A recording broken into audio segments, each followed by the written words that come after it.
Educational legal पे आपका स्वागत है।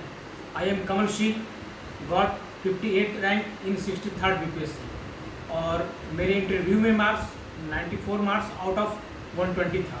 तो मैं आपसे कुछ इंटरव्यू की बातें शेयर करना चाहूँगा। मैं सबसे पहले इस इंटरव्यू को कुछ पार्ट में बांटना चाहूँगा कि किन किन चीज़ों पे, किन किन बातों पे आपको ज़्यादा ध्यान देना है। जैसे आप प्री और मेंस क्वालिफाई करने के बाद जब इंटरव्यू में पहुँचते हैं तो उस दौरान कुछ चीज़ों पे, जैसे कि ऑप्शनल सब्जेक्ट आपका क्या रहा है। एक ऑप्शन बीपीएससी में अभी एक ऑप्शनल सब्जेक्ट को चूज करना होता है, तो उसके अकॉर्डिंग आपका ऑप्शनल सब्जेक्ट क्या रहा है, आपका ग्रेजुएशन का सब्जेक्ट क्या रहा है, national international current affair, Bihar का current affair and main problems of Bihar. इन चीज़ों पे अगर देखिए कि ऑप्शनल सब्जेक्ट किसी का एलएसडब्ल्यू हो सकता है, किसी का मैथ हो सकता है, किसी का फीस हो सकता है। तो उस सब्जेक्ट के बारे में बेसिक बातें, आपको बहुत डीप में नहीं जाना है, उसकी बेसिक बातें और फिर उसका मेन स्ट्रक्चर आपके दिमाग में होना चाहिए। और फिर ग्रेजुएशन का सब्जेक्ट, तो ग्रेजुएशन का सब्जेक्ट किसी का बीटेक हो सकता है, किसी का बीएससी एग्रीकल्चर हो सकता है, किसी का हिस्ट्री ज्योग्राफी जो भी हो, तो उसका भी एक मेन स्ट्रक्चर हमारे दिमाग में होना चाहिए। और उस विषय से संबंधित जो मुख्य बातें हैं, जो बहुत चर्चित बातें हैं, वो हमेशा आपके दिमाग में होना चाहिए। फिर देखिए उससे भी जो ज़्यादा इम्पोर्टेंट है वो है हमारा बिहार का करंट अफेयर। तो बिहार में जब आप इंटरव्यू दे रहे हो, उसके आसपास की जो घटनाएं हैं 2 दिन पहले की, 4 दिन पहले की, वो आपसे बिल्कुल पूछी जाएगी और उससे संबंधित जितने भी क्वेश्चन बन सकते हैं उसको आपको तैयार कर लेना चाहिए। ये बिहार का जो करंट अफेयर है, ये बहुत ही मेजर रोल प्ले करेगा आपके इंटरव्यू में।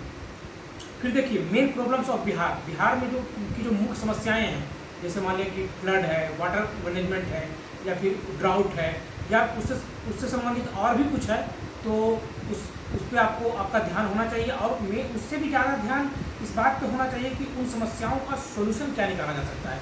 आपसे मेनली सोल्यूशन पर उनका फोकस होगा कि आप इस प्रॉब्लम का सोल्यूशन किस तरह से देखते हैं। और देखिए यदि पूरे इंटरव्यू को मुझसे पूछा जाए कि आप इसको 2 लाइन में समराइज कीजिए, तो मैं तो यही कहूँगा कि इसमें ना तो ज़्यादा एक्साइटेड होना है और ना ही ज़्यादा नर्वस होना है।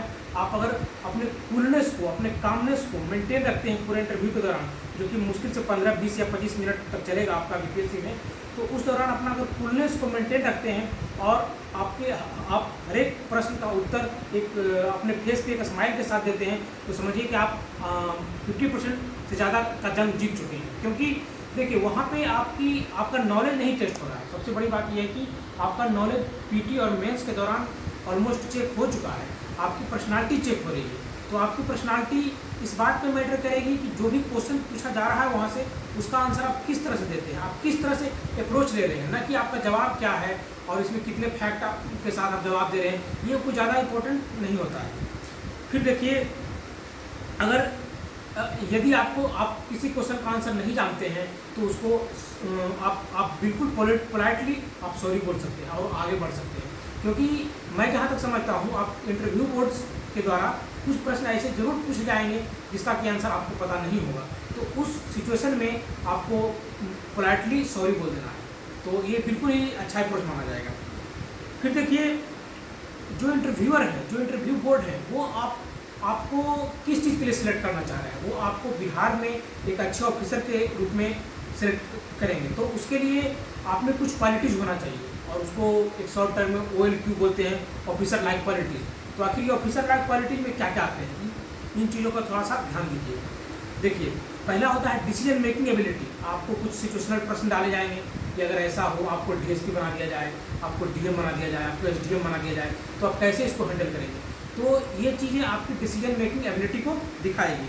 फिर है कि बीइंग अनबायसनेस, मतलब कि आपको पूरे प्रोसेस में आप चाहे एडमिनिस्ट्रेशन को ज्वाइन करने के बाद या फिर अभी इंटरव्यू के दौरान आपको अनबायस्ड रहना है, किसी के प्रति इंक्लाइंड नहीं रहना है। आपको अगर जो फॉलो करना है वो आपका मेन कॉन्स्टिट्यूशन को फॉलो करना है, कोई एक्ट है तो एक्ट को फॉलो करना है, या सुप्रीम कोर्ट के जजमेंट को फॉलो करना है। तो इन सब चीज़ों का बहुत ध्यान रखना होता है और आपको बिल्कुल रेशनल रहना होगा। Rational but you should have sympathy. अब सिंपैथी और रेशनलिटी के बीच में जो एक बनता है सिचुएशन, वो सिचुएशन आपको लेकर चलना होगा। रेशनल तो रहना ये, मगर इसका मतलब ये नहीं है कि आपको अनसिम्पैथेटिक हो जाना है आम लोगों के प्रति, वो उस चीज़ को भी मेंटेन रखना है। और जब भी सिचुएशनल प्रश्न पूछा जाए कि आपको इस कंडीशन में क्या करना चाहिए या फिर आप कैसे हैंडल करेंगे, तो आप इस बात का हमेशा ख्याल रखिए कि आपको जो आपका जो मेन सहारा है, आप जिसको लेकर चलेंगे वो आपका कॉन्स्टिट्यूशन है, वो आपका एक्ट है, वो सुप्रीम कोर्ट का कोई जजमेंट है, इसके अगेंस्ट तो कभी भी नहीं होना है। इसके साथ ही आप जितना हो सकता है किसी के मदद कर सकते हैं, किसी को सर्व कर सकते हैं, तो इन बातों का ख्याल रखना बहुत ही ज़रूरी है। और फिर देखिए, आपका जो ऑप्शनल सब्जेक्ट है, मान लिया कि मैथ ही है या फिजिक्स ही है या कुछ और है, तो उसका अगर करंट अफेयर से कहीं रिलेशन बन रहा है तो उसको बहुत अच्छी तरह से तैयार कीजिए, क्योंकि इन चीज़ों पर इंटरव्यू बोर्ड का ध्यान बहुत ज़्यादा होता है कि आप पहले पूछा जाएगा कि आपका ऑप्शनल क्या है, आपने बता दिया कि फिजिक्स है, फिर पूछा जाएगा कि अभी जो कोरोना है, अब इस कोरोना के टाइम पे आपका फिजिक्स किस तरह से हेल्प कर सकता है, कि भाई कुछ इंस्ट्रूमेंट ऐसा आ रहा है जिससे कि मान लिया कि टेस्टिंग में हमको काम आ जाए, तो वहाँ से आपको कोरिलेट किया जाएगा। या फिर आपका ऑप्शनल मान लिया कंप्यूटर साइंस है, तो कंप्यूटर साइंस टेक्नोलॉजी का हेल्प हम किस तरह से लेंगे, या फिर कंप्यूटर साइंस टेक्नोलॉजी से किस तरह से हमको मतलब ये कोरोना को हैंडल करने में मदद करेगा। या फिर कुछ ऑप्शनल और ग्रेजुएशन सब्जेक्ट, दो चीज़ों से क्वेश्चन निकल करके आएंगे। और इन सब चीज़ों की अगर आप अच्छे से बेसिक तैयारी कर लिए हैं और इंटरव्यू में अगर कॉन्फिडेंट रहने का ये थोड़ा प्रैक्टिस कर लिए हैं मॉक दे करके, तो आपका इंटरव्यू बिल्कुल अच्छा होगा। इसी के शुभकामना के साथ मैं आपको थैंक यू बोलूँगा। थैंक्स।